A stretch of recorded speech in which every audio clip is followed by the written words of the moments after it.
Se uma pessoa te parasse na rua e te perguntasse, qual é a cor do sol? Valendo R$ 1.000, você saberia responder? Você teria certeza que iria conseguir os R$ 1.000 mais fáceis de sua vida, né? Se sua resposta for sim, talvez possa ser que você esteja enganado e você vai descobrir ainda neste vídeo. Fica comigo até o final que você vai descobrir qual é a verdadeira cor do sol.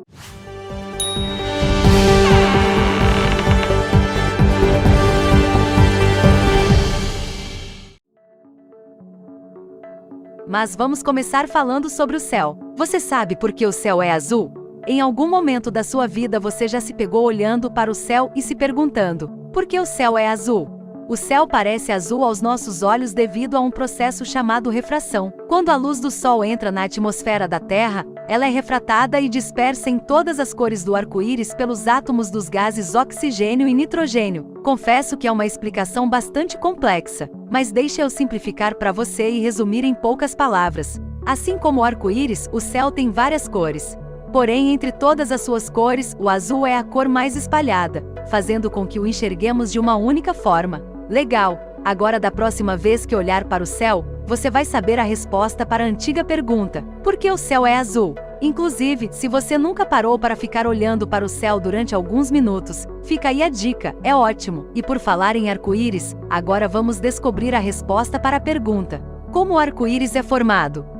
Caso você viva em Marte e não saiba o que é o arco-íris, você parece burro! Experimente olhar para o céu depois que a chuva cair e o sol raiar. Você vai ver uma paleta de cores incrível flutuando próximo ao céu. Caso esteja se perguntando como acontece esse fenômeno, resumidamente, a luz branca do sol é dividida em várias cores quando passa por gotículas de água suspensas no ar depois da chuva. Essas gotículas agem como pequenos prismas, fazendo a luz se curvar, refletir e se curvar novamente antes de alcançar nossos olhos. É justamente esse efeito que faz com que enxerguemos o arco-íris e suas 7 cores.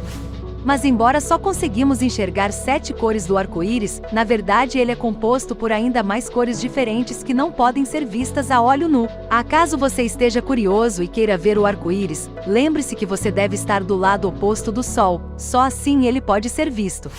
Agora voltando a falar do céu. Por que é que ele fica laranja ou avermelhado ao entardecer? Há quem diga que o céu alaranjado fica muito lindo, mas é interessante entender o porquê esse fenômeno acontece. A resposta está no mesmo fenômeno que é responsável pela cor azul do céu, que explicamos agora há pouco. A curvatura, a dispersão e o reflexo dos raios de luz à medida que eles passam pela atmosfera da Terra. Cria-se essa exibição louca de cores, que faz com que o céu pareça um cubo mágico. Quando o sol se põe, seus raios precisam atravessar uma camada mais espessa da atmosfera terrestre, o que faz com que eles se dispersem mais. Os componentes na faixa do amarelo ao vermelho sofrem menos dispersão e, como resultado, são refletidos pelas nuvens e partículas na atmosfera, pintando o céu com tons de amarelo, laranja e vermelho. Torça para que o tema da redação do Enem seja sobre o céu, você vai tirar nota máxima depois desse vídeo. Inclusive, se esse vídeo estiver agregando conhecimento em sua vida, deixe o seu gostei para que possamos trazer ainda mais conteúdos iguais a esse. Tô contando com a sua ajuda. Por que o mar é azul? Já que estamos falando de cores, vamos falar um pouco sobre a cor do mar. Com certeza você já ouviu sua professora da escola da tia Teteia falar que a água é incolor, certo? E então por que raios o mar é azul? O oceano parece azul aos nossos olhos porque atua como um filtro natural para a luz solar. À medida que os raios solares penetram na superfície da água, certas cores são absorvidas mais prontamente do que outras. A energia dessas cores absorvidas é então transformada em calor. Sendo assim, o oceano essencialmente absorve a energia de algumas cores e permite a passagem de outras. Vou simplificar ainda mais para você. Se as energias das outras cores que existem no mar não fossem absorvidas, nós teríamos um mar semelhante ao arco-íris, com várias cores. Porém, as outras cores são absorvidas com mais facilidade. Nas águas claras, a luz vermelha é a primeira a ser absorvida, logo nos primeiros 4 metros da superfície do mar. Em seguida, a cor laranja, em torno de 25 metros. Depois a luz amarela em cerca de 51 metros. Finalmente as luzes das cores verde e violeta somem em torno de 107 e 113 metros respectivamente. A luz do azul, por ser de um comprimento de onda específico, e tem a capacidade de penetrar mais profundamente na coluna d'água, ela penetra cerca de 250 metros de profundidade. À medida que se aprofunda, acaba chegando a um ponto em que pode ser refletida de volta aos nossos olhos, criando aquele lindo mar azul que todos nós conhecemos. Hoje você está descobrindo que tudo que achamos que era totalmente azul tem outros tons de cores, e o Sol não é diferente. Qual é a verdadeira cor do Sol?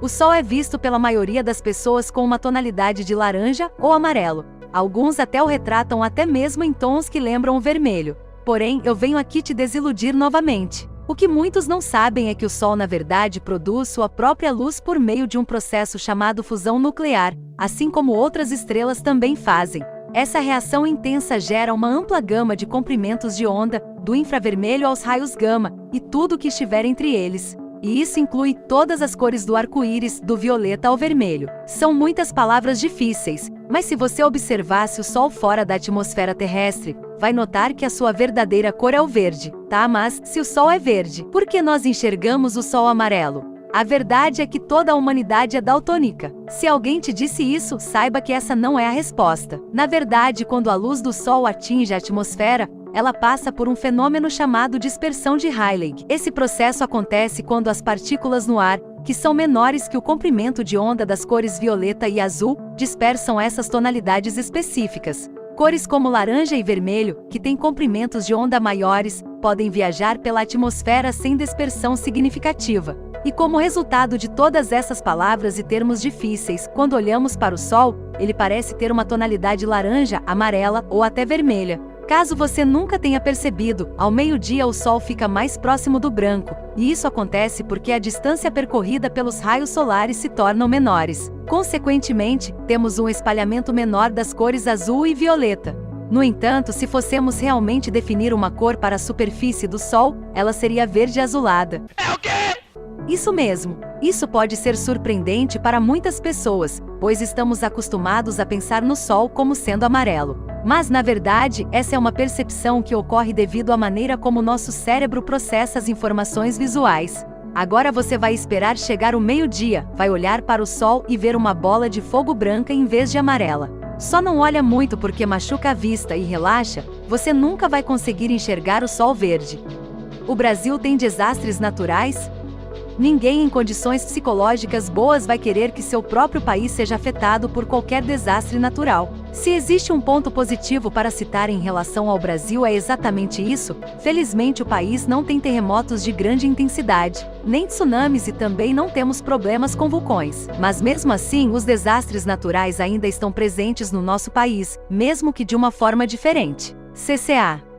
Enquanto na região sul e sudeste chove bastante, a região nordeste do Brasil sofre demais com a falta de chuva, o que causa consequentemente a seca. A escassez de água certamente é algo que causa medo nas pessoas só de imaginar, e ela está bem presente no nordeste do Brasil até os dias de hoje, principalmente no sertão. Porém, não é só o nordeste que sofre com a seca, locais do sudeste como a região norte de Minas Gerais também sofrem algumas vezes com a falta de água.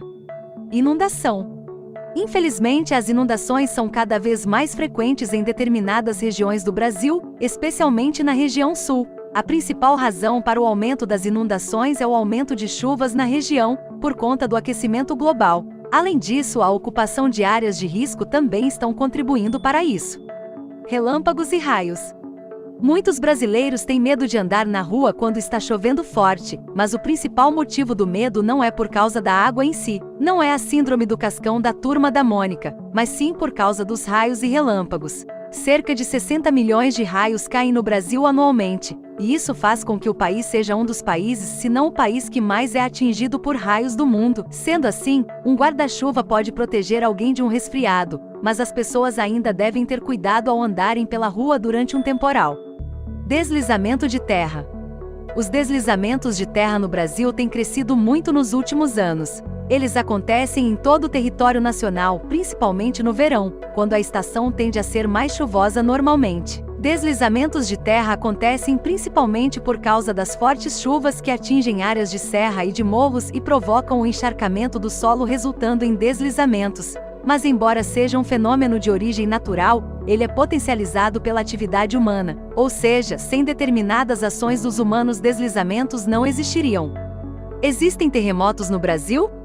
Muitas pessoas ainda fazem essa pergunta, e a resposta é sim. O solo do nosso país já experimentou tremores de terremotos, tanto leves quanto intensos. Felizmente, os terremotos no Brasil não costumam ser graves devido à nossa localização privilegiada no centro da placa tectônica sul-americana. Para simplificar, imagine um mapa do Brasil na sua cabeça. Agora pense nas bordas do mapa. Imagine que os terremotos acontecem lá e não têm grandes intensidades com frequência. A principal causa dos terremotos é o movimento e a colisão das placas tectônicas. À medida que essas placas se deslocam, os tremores se espalham por suas superfícies, sendo que os mais fortes ocorrem ao longo de suas bordas.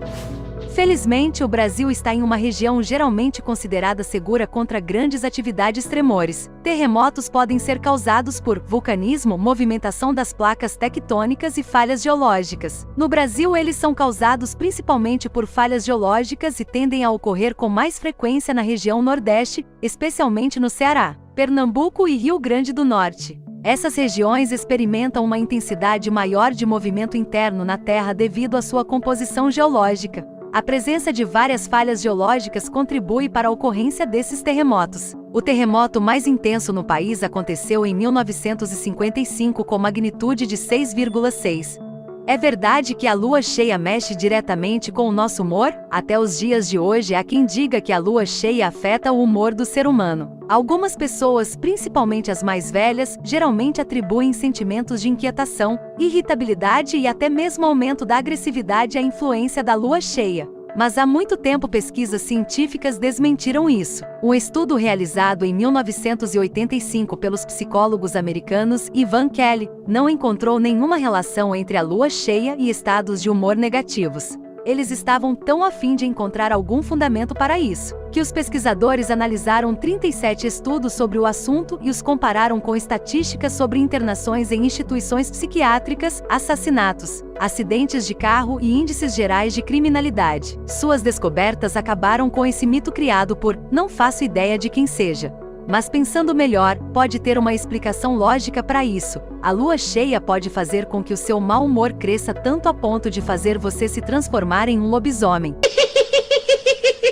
E sabe o que é mais engraçado? Você nem reparou na imagem escondida durante o vídeo. Se você reparou, escreva nos comentários "Sol Verde" e saberei que você está ligado no nosso vídeo. Diga nos comentários o quanto você aprendeu com esse vídeo, ou talvez você seja mais inteligente que o normal e já sabia de tudo isso. Se esse for o caso, comente também.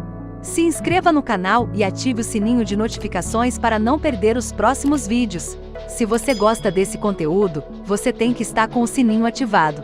Vídeos novos serão lançados em breve, toda terça e sexta às 19 horas. Clica no vídeo que está aparecendo aqui, as curiosidades não pode parar, fica atento hein? E a frase de hoje é essa: a curiosidade é o segredo para a criatividade e a inovação. Steve Jobs. Até o próximo vídeo.